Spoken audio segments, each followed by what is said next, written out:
प्रदेश की सरकारों से रोडवेज को बचाने के लिए अक्सर हड़तालों का सहारा लेती हरियाणा रोडवेज की यूनियनों में अब हड़ताल करने की जान सी नहीं बची।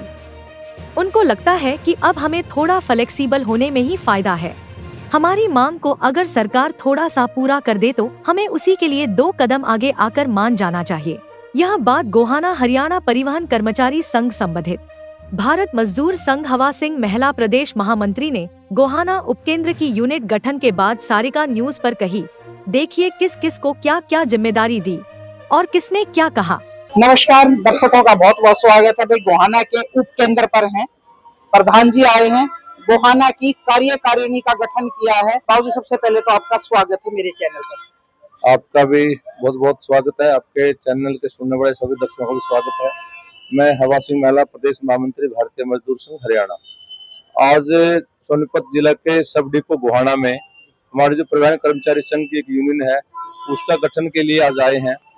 एक कर्मचारियों में इनकी आम सहमति से, सर्वसम्मति से ही आज कमेटी का गठन किया गया है यहाँ गोहाना उपमंडल में, जिसमें अमर सिंह को इस डिपो का प्रधान नियुक्त किया गया है। ये है अमर सिंह जी, और संदीप और सुरेंद्र दोनों के साथ सहयोगी रहेंगे वाइस प्रेसिडेंट के रूप में। और इनके सेक्रेटरी के रूप में रहेंगे सोमवीर जी, और इनके 2 सहयोगी रहेंगे अशोक कुमार जी, प्रवीण फौजी जी, और रणबीर सैनी जी सलाहकार के नाते रहेंगे और मौजूद है। इस कुल मिलाकर ऐसे 11 पदाधिकारियों का चयन आज किया है। तो गोहाना शिव डिपो की कर्मचारियों की कोई समस्या रहेगी उनको मिलजुल कर चयन दूर करेंगे। ये दिक्कत आएगी तो प्रशासन से, मैनेजमेंट से मिल करके इन कर्मचारियों की समस्याओं का निदान ये लोग मिल बैठ करके करेंगे। आज इस कमेटी का गठन आज सर्वसम्मति से किया गया है। प्रधान जी, मैं रोडवेज को लंबे टाइम से कवर करती आ रही हूँ। एक तो रोडवेज में सबसे बड़ी जो समस्या है वो बहुत सारी यूनियनें बन गई हैं और इसीलिए सरकार के साथ टकराने में आप बहुत कम कामयाब हो पाए। धीरे धीरे इसका निजीकरण शुरू हो गया है। क्या कोई ऐसी पहल होगी हरियाणा रोडवेज में कि आपका ये बेड़ा भी बचा रहे और आपकी यूनियन भी मजबूत हो? मैं बिल्कुल सही सवाल उठाया, क्योंकि कर्मचारियों में यहाँ सारी चौधर की झगड़ा है।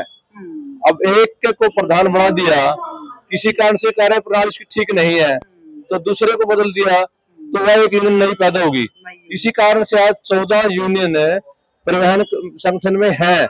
लेकिन इन कर्मचारियों का नुकसान भी इसी से कारण से है। इनसे हमें पहले भी कहा था कि एकजुटता दिखा करके भारतीय मजदूर संघ के झंडे के नीचे आओ, सरकार से भी लड़ाई लड़ेंगे और जो आपकी जायज मांगे होंगी वो सभी पूर्ण हम करवाएंगे। ऐसा हम दम भी भरते हैं भारतीय मजदूर संघ के नाते और कर्मचारियों को आह्वान भी करते हैं। और पिछले 3-4 महीने से अन्य संगठनों के कर्मचारी भी भारतीय मजदूर संघ का दामन थामने के लिए लगातार प्रयासरत आ भी रहे हैं। तो उनसे हमने आपको बीच में आपने कही कि हमारे साथ आए, लड़ते लड़ते ज्यादातर प्रधान सरकार की गोद में जाकर बैठ जाते और उनको कर्मचारियों के हितों से कोई लेना देना नहीं होता। ये मैंने देखा है क्योंकि मैं 25 साल से रोडवेज को कवर कर रही हूँ। भारतीय मजदूर संघ एक ऐसा श्रमिक संगठन है जो गैर राजनीतिक है। हमने आज तक सरकार के साथ जो लड़ाई लड़ी है ना उसको पूर्ण किया है, कर्मचारी के हित में फैसले करवाए हैं। और भारतीय मजदूर संघ लड़ना भी जानता है, उसके तरीके भी जानता है और कर्मचारी का काम कैसे करवाना है वो भी जानते हैं। हम कभी भी हरथर्मी पर नहीं अड़ते कि हमें 10 रुपए चाहिए तो 10 ही चाहिए। यदि सरकार 7 देती है, 8 देती है, हम सरकार से सहमति कर लेते हैं। कई बार इसकी रोडवेज की यूनियन भी इसीलिए असफल रही कि उनमें कुछ कामरेड लोग हैं जो अड़ जाते हैं कि हमें तो आप 10 रुपये 10 ही चाहिए। वो सहमति नहीं बन पाती। बिल्कुल, सहमति में थोड़ा सा लचीला रुख कर्मचारी संगठन में रखना चाहिए।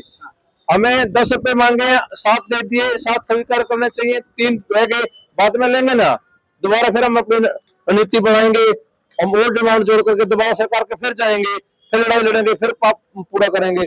कर्मचारी जगत का ये एक लंबा इतिहास रहा है।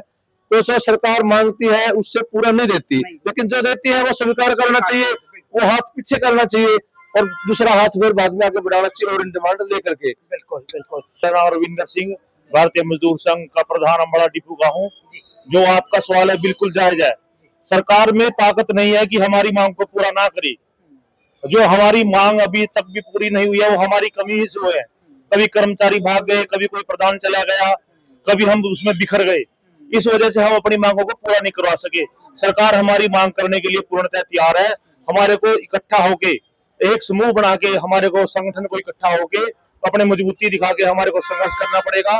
और आने वाले टाइम में भारतीय मजदूर संघ के जो बैनर के तले जो भी कर्मचारी काम करेगा उसकी मांग अवश्य पूरी होगी, इस बात का मैं विश्वास दिलाता हूँ। ये जो जैसे कार्यकारिणी का गठन आपने गोहाना में किया है, तो क्या पूरे सब डिपो में तैयारी चल रही है या कर चुके हैं? अभी यहाँ से 2 घंटे पहले जो पानीपत डिपो है हमारा, हम उसमें गठन करके आए हैं। वहां पर प्रदेश की जो कार्यकारिणी है जो हमारी, उसको बना के आए। अब हम गोहाना में आए हैं, इससे पहले अम्बाड़ा में बना चुके हैं।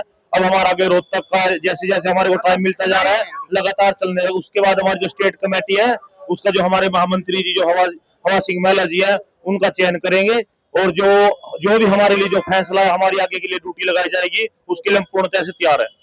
अच्छा, मैं प्रधान जी एक छोटा सा क्वेश्चन रह गया मेरा, संक्षिप्त में मुझे जवाब दें। आपकी यूनियन बन जाएगी महीने में, 2 महीने में, एट प्रेजेंट क्या लगता है आपको कि सरकार से हमने ये चीज मांगनी है, 1-2 मुझे पॉइंट बता दे। परिवहन कर्मचारियों के जो मुख्य मुद्दे हैं, अब ये सरकार इसका जो हमारे अधिवेशन चल रहे हैं, अधिवेशन के बाद प्रदेश का अधिवेशन होगा, उसमें जो प्रस्ताव लेकर के आएंगे, उस प्रस्ताव के माध्यम से सरकार पर दबाव बना करके वो प्रस्ताव सरकार पर इम्प्लीमेंट करवाएंगे। इनकी जो समस्या रहेगी। ये आपको बधाई हो, आपको गोहाना की जिम्मेदारी दी गई है।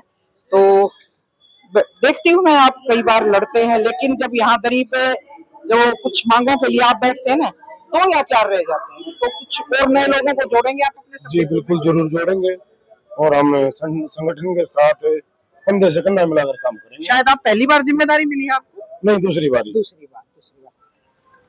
भाई, यूनियन तो धीरे धीरे ना, बुरा ना माने मेरी बात का, ढीली हो रही है। उनकी सरकार पे जो कमांड होती थी ना कर्मचारियों की, पहले मजबूती से लड़ते थे, वो थोड़ी थोड़ी ढीली हो गई है। लेकिन महिला साहब कह रहे हैं कि हम फिर से एक बार मजबूत होंगे, हम इन यूनियनों को एक साथ इकट्ठा करने की भी कोशिश करेंगे। देखते हैं कि इनकी कोशिश कितनी कामयाब होती है और सरकार पर ये किस तरह का दबाव बनाएंगे। थोड़ा इंतजार करिए। बहुत बहुत शुक्रिया, नमस्कार।